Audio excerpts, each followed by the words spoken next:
travelers. It walked out of Kosala on human breath, generation by generation, and everywhere it rested, it changed clothes and stayed. Scholars who tried to count its tellings gave up gracefully somewhere past 300 Ramayanas, in dozens of languages, each one loved as its own.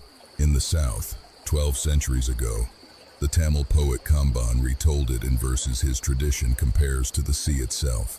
And to this day there are households that read his book of the beautiful, his Sundara, aloud for auspiciousness, for luck, for comfort, exactly as you have used it tonight. And the story did not stop at the water's edge. It crossed with sailors and merchants and monks.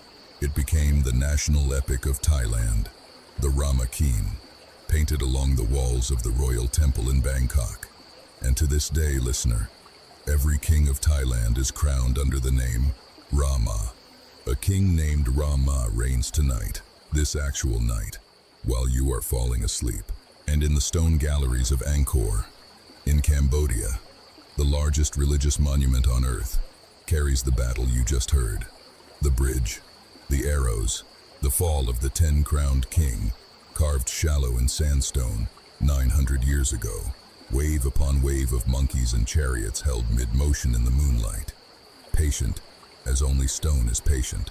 And here is the wonder underneath all the other wonders. The oldest surviving manuscript of this poem, palm leaf, temple ink, kept 1,000 years is young. The poem itself is far older. The scholar's best reckoning puts its oral heart at some 2,500 years and more, which means that for most of its long life, this story had no body at all, no page.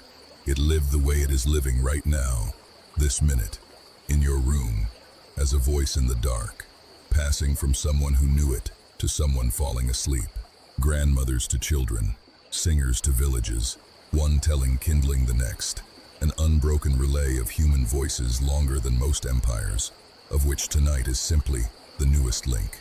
The scholars who finally carried the whole of it into English worked at it for more than 40 years, one lifetime of patient labor for one crossing of one language, and the poem absorbed their lifetime as easily as it has absorbed everything, and went on. The later books and the later tellings carry the story onward, past where we leave it tonight, through partings and returns of their own, which belong to other nights and more waking hours, and we set them down here with respect, at the edge of the lamplight. So we end where every telling has ever ended, back beside the river, where a poet once watched two birds, with the lamp burning low. The lamps of Ayodhya are burning low now too. The flower chariot is folded away into the old verses. Hanuman, the tradition promises, is still somewhere in the world tonight, deathless, listening wherever this story is told. So it is possible, it is just possible, that you have not been the only one listening in this room. Let the poem keep its own watch now. It has had 3,000 years of practice. 24,000 verses are tucked around you like a blanket, and every one of them ends the same way tonight. The dark is over, someone we love is home, and the story remains.